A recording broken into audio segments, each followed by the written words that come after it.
Hi, I'm Dr. Angela Mackay, chiropractor and naturopathic physician, and it is Motivational Monday, and all the month in November, we're going to be talking about men's health. So this week, we're going to be talking about low testosterone and what you can do about it.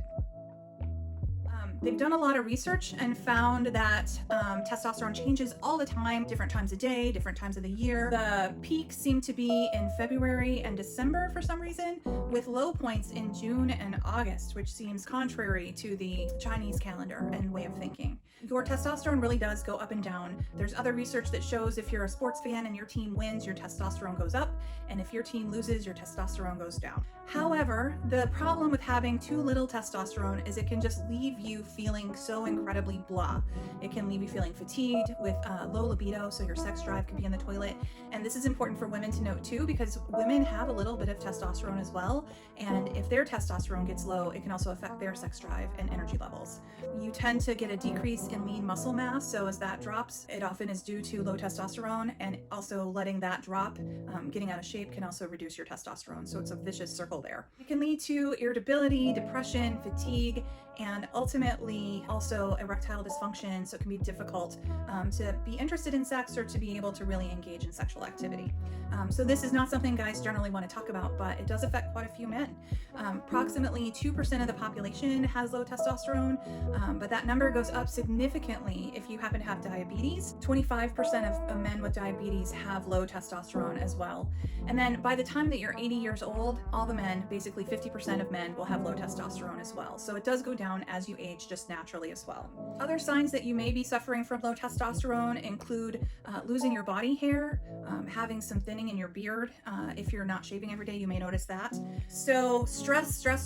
I can't stress enough how much stress impacts your testosterone. It impacts your weight gain potentially. It impacts your brain function. It impacts how you metabolize blood sugar, and it can just really wreak havoc on your hormones. So stress is probably the number one cause of low testosterone. Other things that can contribute to that are exogenous estrogen. So if you're male, you have a little bit of estrogen, just like women have a little bit of testosterone, but certain things can increase your levels of estrogen.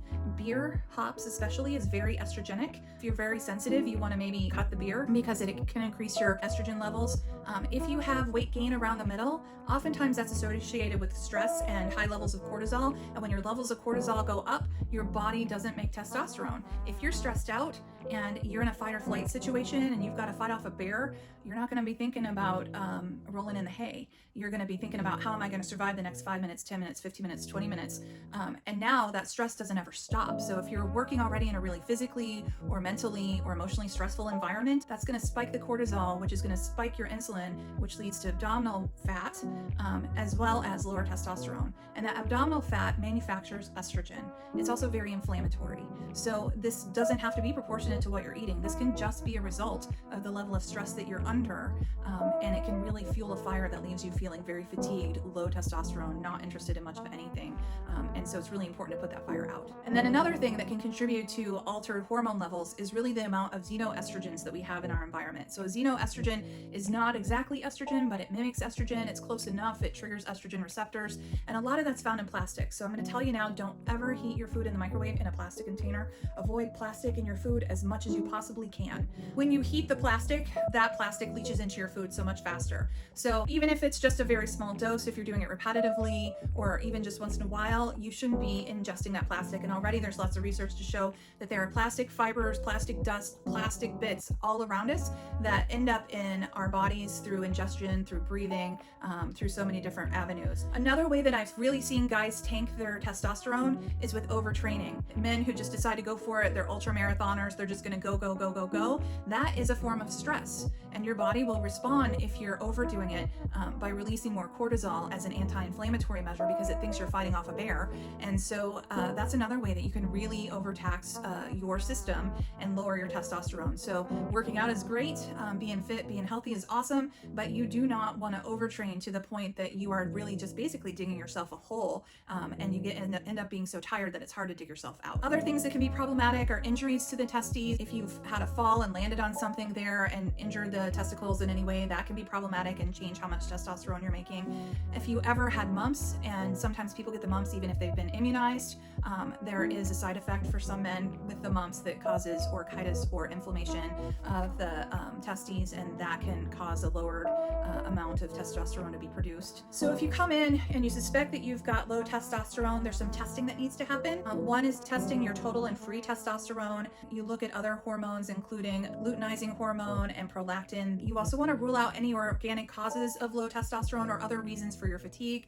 So you want to look at the thyroid and test the TSH and maybe any antibodies to make sure that you don't have an autoimmune disorder causing some thyroid issues. And then you want to check for estradiol, which is a form of estrogen, that if that's high, then there's an imbalance there with the hormones. You want to check your blood sugar because, like we said, a significant number of men with diabetes are more likely to have low testosterone. And there may be other things depending on your particular case, because as a naturopath, I look at the whole you and all of you and not just your testosterone levels. So you'll get a full once over to make sure that we haven't missed anything and that we're looking for anything that might be contributing to your symptoms. A lot of men, when they talk about testosterone, they think about testosterone replacement, and that definitely is an option. There are lots of different ways that you can increase your testosterone. Testosterone replacement comes in a variety of forms. So you can do an injection, and that usually is just once or twice a week. Some men don't mind that. Some men really hate it. There's cream, and then you have to be careful about where you're putting it on your body. You have to be careful if you have a partner or kids that they don't get exposed to that cream and get some extra testosterone that they don't need. Testosterone treatment alone is not the only way to go. If you're doing testosterone treatment in any of those forms, it can impact your fertility. So your testes stop doing their normal function and they can actually shrink. And if you're wanting to have a baby, that is not the route you probably want to go. I would say that testosterone alone therapy is for men who are past the age of wanting to start a family. For some men who've had cancer in the past or who have low testosterone, something that's more reversible is Clomid and HCG. This is another complicated regimen. I've had a couple of men who have come in on this treatment. It does seem to raise the testosterone, but in my experience, it hasn't given them the benefit of feeling better. And they're still having some of the symptoms that they had with the low testosterone already. A lot of times men find that these can be wonderful, life-saving, life-changing because they get their energy back and they feel a lot better and they're functioning better. But a lot of men get tired with the regimen because it's an ongoing regimen and they just get tired of doing all the things. So we'll talk more about what other things you can do to boost your testosterone naturally. But I just wanted to give you some idea of what the symptoms of low testosterone could be so that if you're feeling this way, know that it's not just stress. I don't ever just like to say, oh, it's just stress, you'll be fine. Stress really kills people and it can alter your hormones in a way that make life not very much fun. So know that you're not alone and there's lots we can do about it to get you feeling better. So that's your Motivation Monday. If you've got any questions about that, you want to learn more, stay tuned, leave me your questions in the box. There's more coming up later this week and I will talk to you soon.